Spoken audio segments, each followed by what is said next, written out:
Go Chundria, Chundria, it's Chundria Show.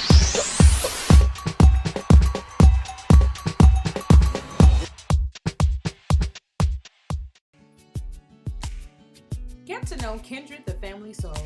They are the married neo-soul duo with a myriad of chart-topping hits. We talk about their new single, The Best Things, their digital streaming platform, and much more. Kindred, the family soul, welcome to the Chundria Show.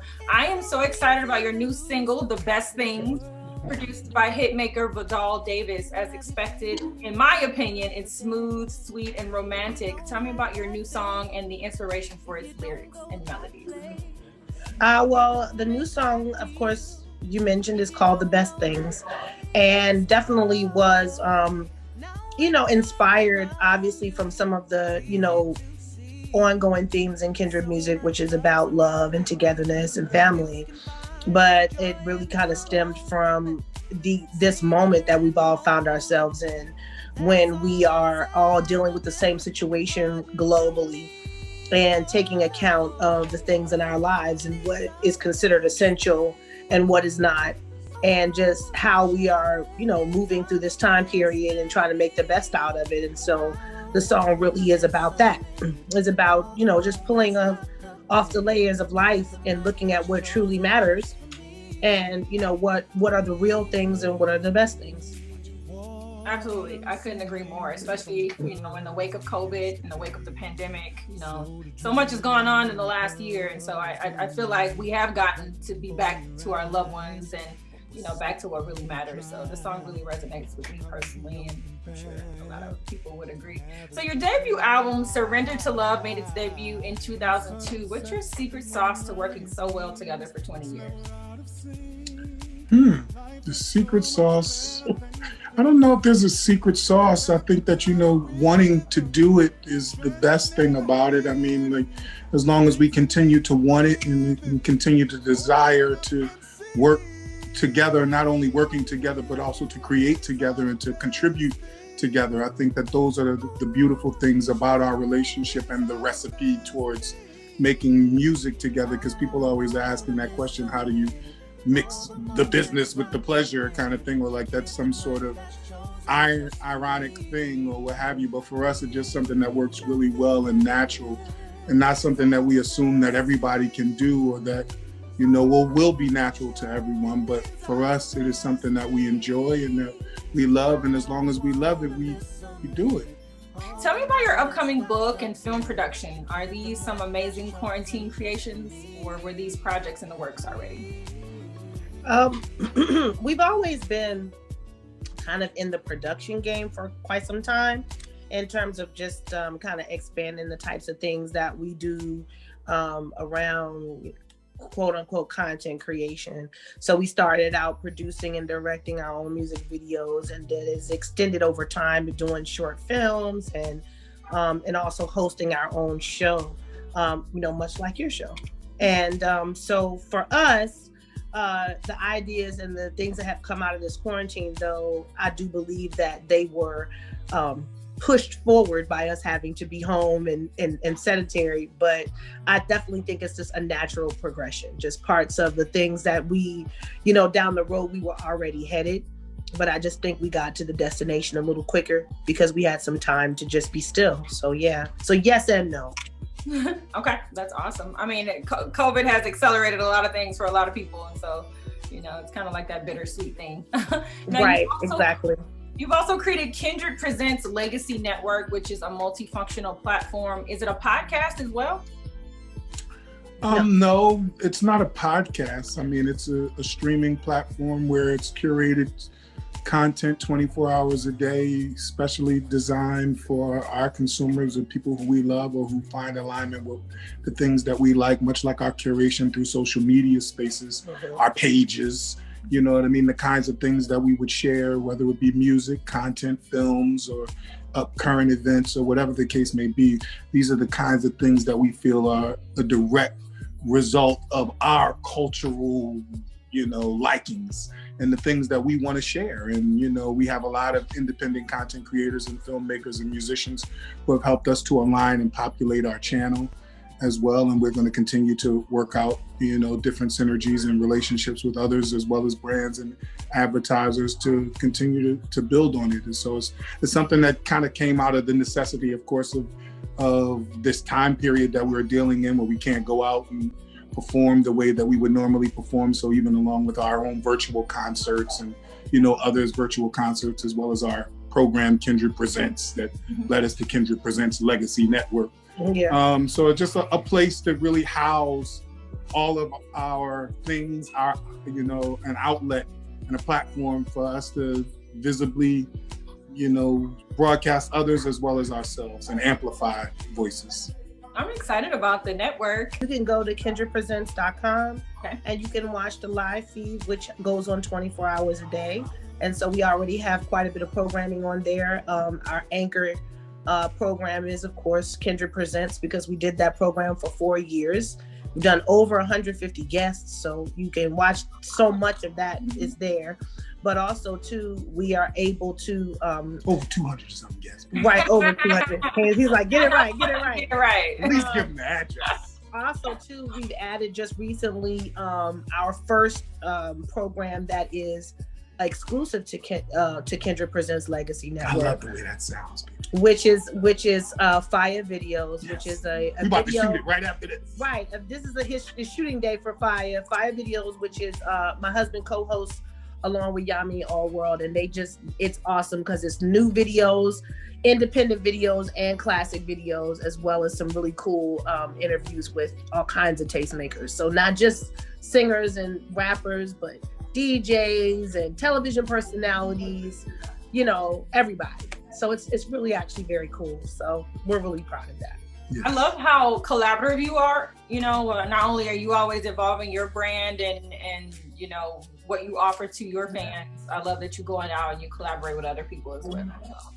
Yeah, I mean that's the plan. That's The plan is to collaborate as much as possible, and there's so many other things down the pike in terms of documentary and also some partnerships with Black folks all over the world. So, it's actually lots of ideas and things coming down the pike, but as always, it's a work in progress. We don't want to talk too much. We want to do some stuff. Okay. We want to do some stuff. Let's just say your year is off to a good start.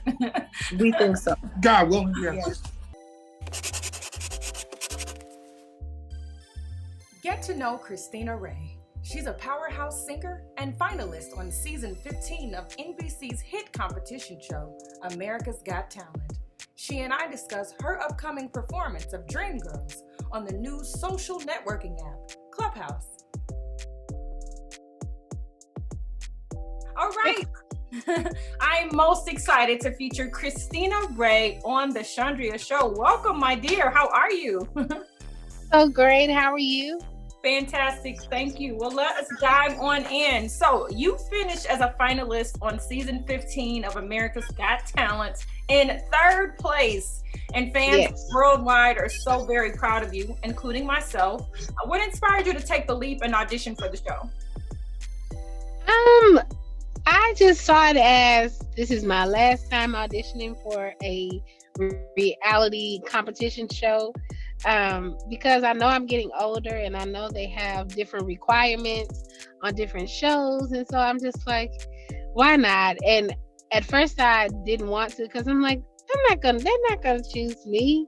But my friend was like, this could be the one chance that they do. And luckily it was the one chance, and it's been amazing since.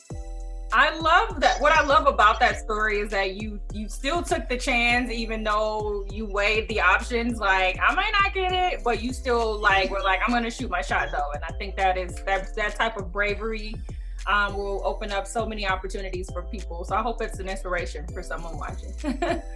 Absolutely, I hope so as well. Now, you brought your adorable son to the audition. How does it feel to show him this amazing example of hard work and perseverance? That part gets me every day, and still today it messes me up because, as we grow up or have grown up, we had people who we looked up to and role models that weren't necessarily always in our home.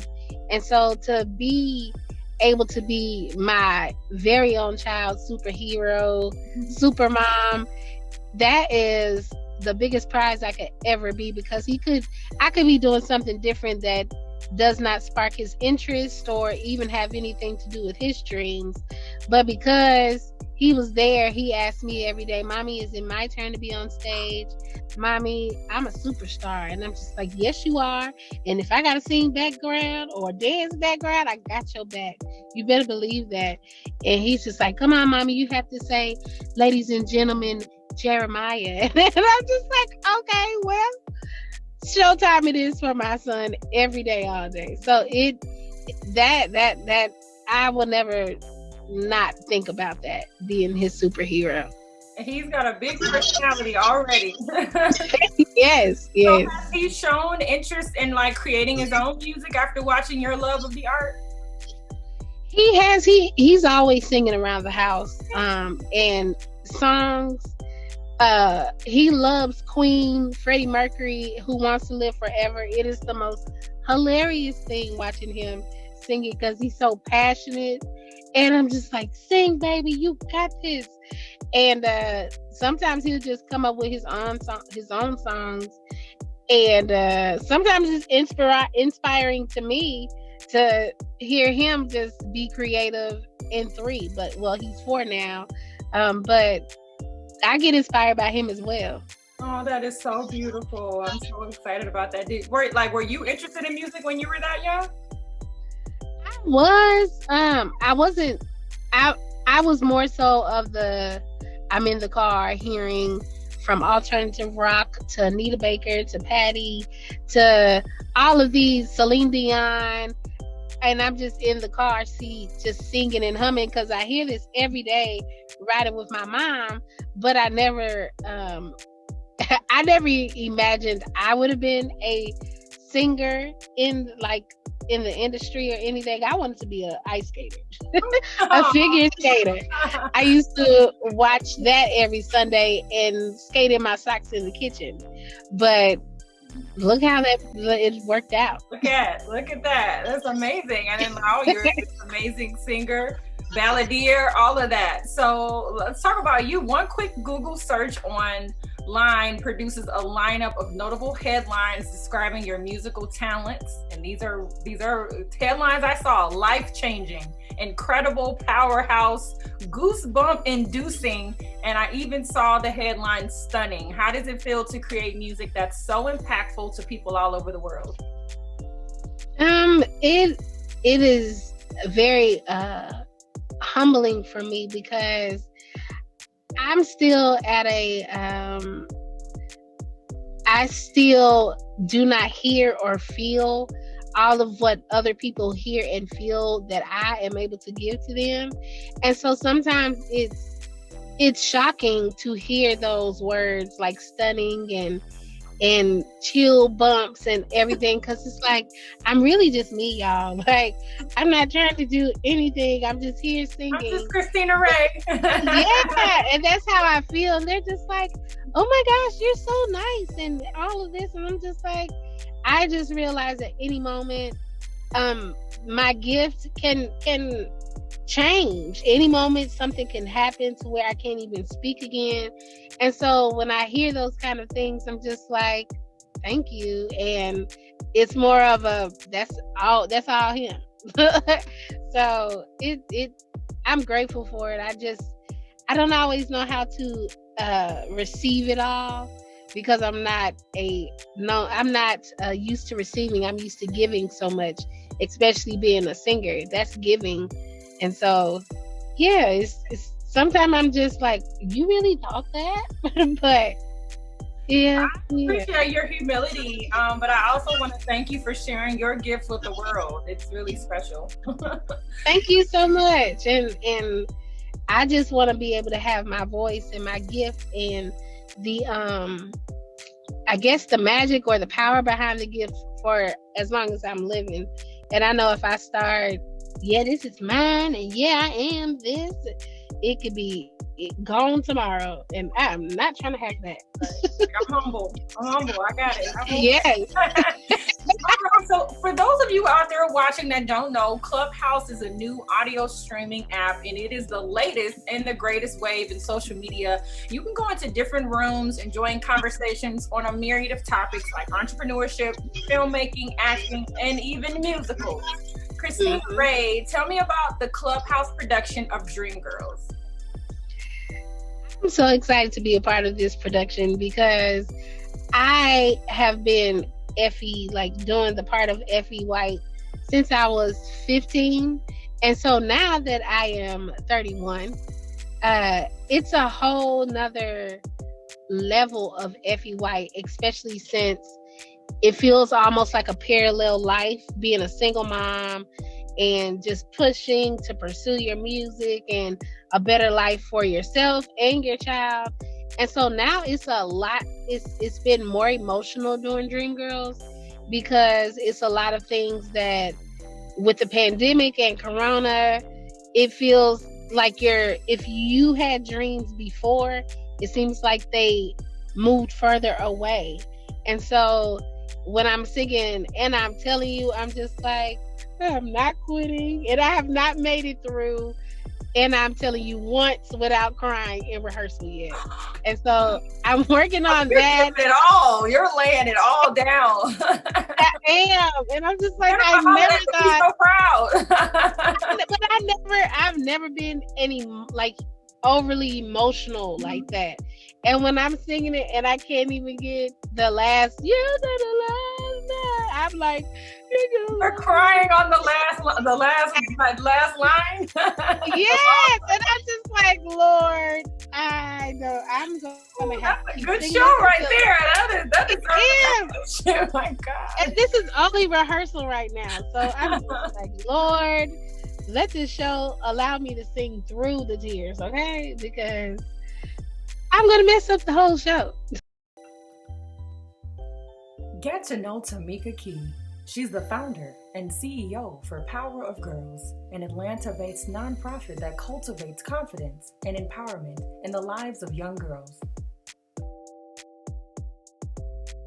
Tameka, welcome to the Chundria Show. Thank you so much. So excited to be here. How are you today? I'm doing good. It's a great day. I'm happy to, of course, talk about our organization. So any day I get, a chance to do this is a great day. You're doing a great work out there. Let's talk about it. So as the founder and CEO of Power of Girls, what inspires you to be such a champion and advocate for girls of color? I think a lot of it started for me when I was younger. There were a lot of opportunities that I shied away from because I was a girl. And I know that just sounds so silly in so many ways, but there's a lot of things that happen to girls as they're growing up. And for me, a lot of it was my confidence.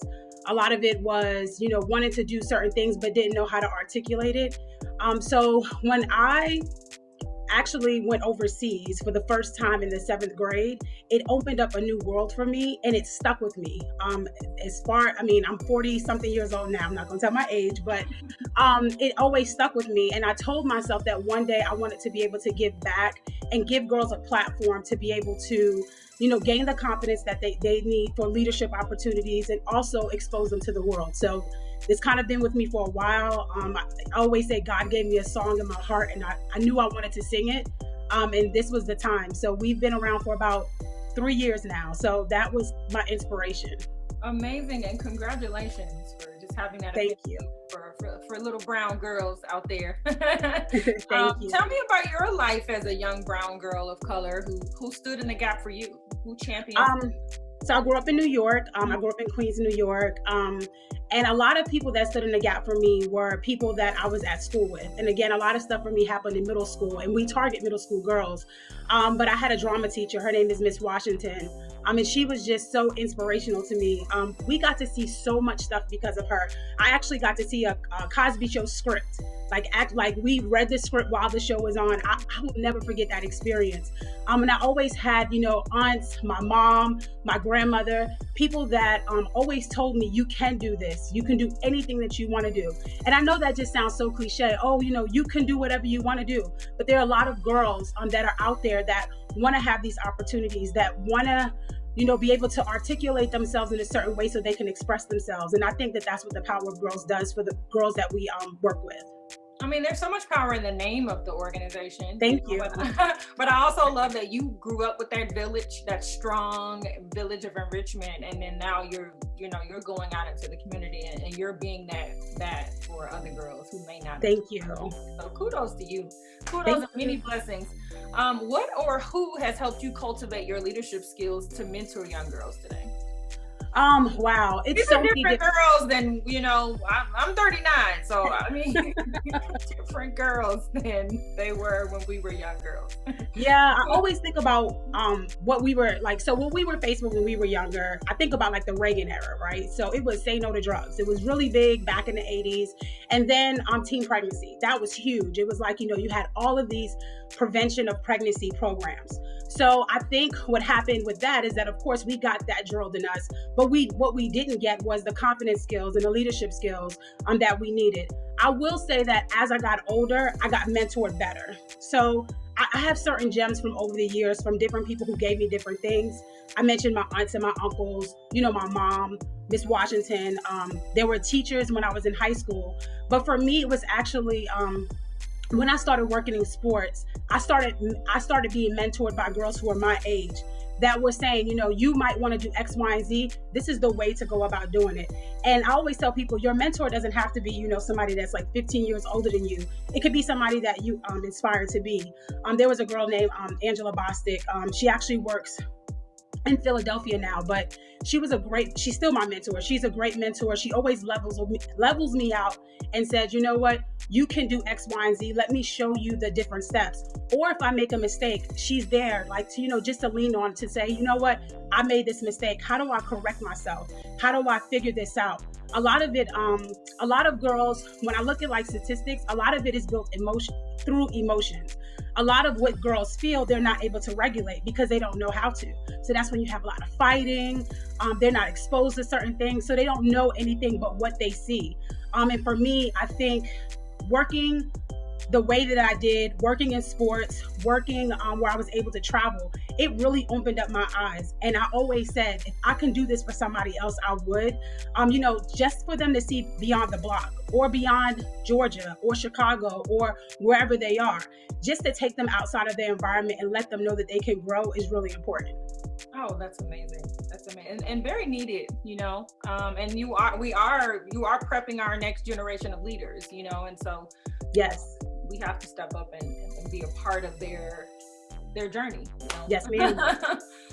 What's your secret sauce in serving, inspiring, and empowering Atlanta's youth specifically? Like, I think our secret girls, or do you mentor boys too sometimes? No, it's just the power of girls. I mean, I hope through our mentor, though, don't they? Like, where are the boy programs? They do. They're like, where's the boy programs? And I'm like, they're out there too. I mean, there's some great ones out there. I know 100 Black Men of America in Atlanta. They have great programs for boys, but I think our secret sauce is how personable we are. So we're not a large organization. We're large because we're large in the fact that we are able to do online programming. But when we're face to face with our girls, we're able to really dive into like what makes them tick. What you know, like we get with their parents and say, okay, what are some of the issues that they may be facing? And I always say it doesn't matter if this girl you know, grew up off of MLK or grew up in Inman Park. They have different like things that they're, you know, trying to struggle with.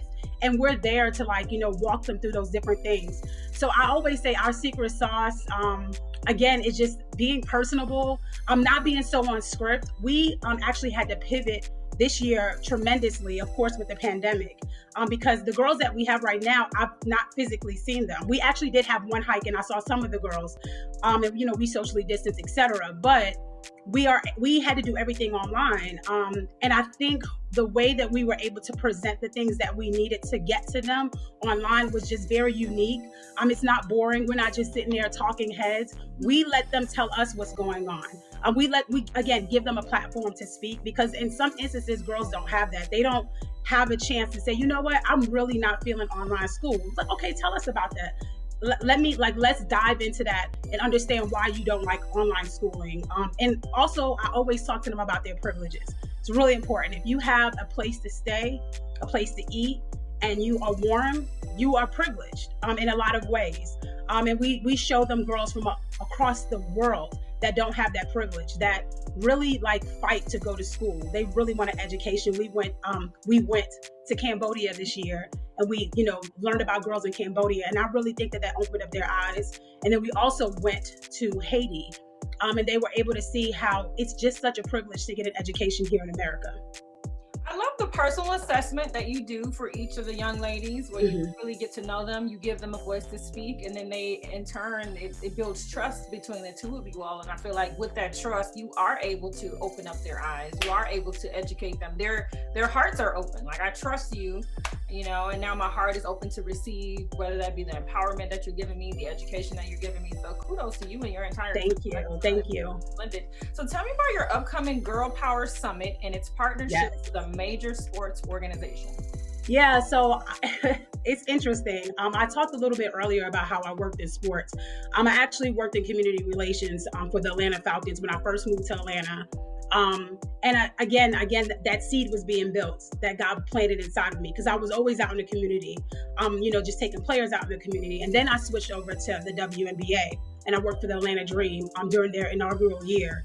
And that was life-changing for me. That's actually where I said, you know what, I need to take this program, and I really need to do this for Atlanta. And of course, my dream is to do it all across the country. So because of the pandemic, last summer, we decided to do a summit. And when I decided to do it, I said, okay, we'll just do a summit for our girls, because we weren't able to have retreats. And something told me, I don't know what it was. I think it was a conversation with a friend. Open it up and have it for all girls. So we had girls from everywhere join in for this summit, and it was amazing. It was so great. What I didn't know is that somebody from the National Basketball Association was actually watching our summit. And they reached out. I know, you just never know. They reached out to me after our summit, and they said, hey, we would love to partner with you to do something like this for the girls that they serve, because they have a junior National Basketball Association program. And I said, you know what, that would be great, because just because you play, basketball, soccer, etc., these fundamental skills that these soft skills that we're trying to teach girls, we can spread that across, the country. So we are going to have our Girl Power Summit. It kicks off February 18th through the 21st. And it is presented by the Power of Girls and Junior NBA. So we're super excited. She don't Chundria, I don't Chundria, he don't Chundria, go, go. She don't Chundria, I don't Chundria, they don't Chundria, go, go. It's a Chundria Show, yo, it's a Chundria.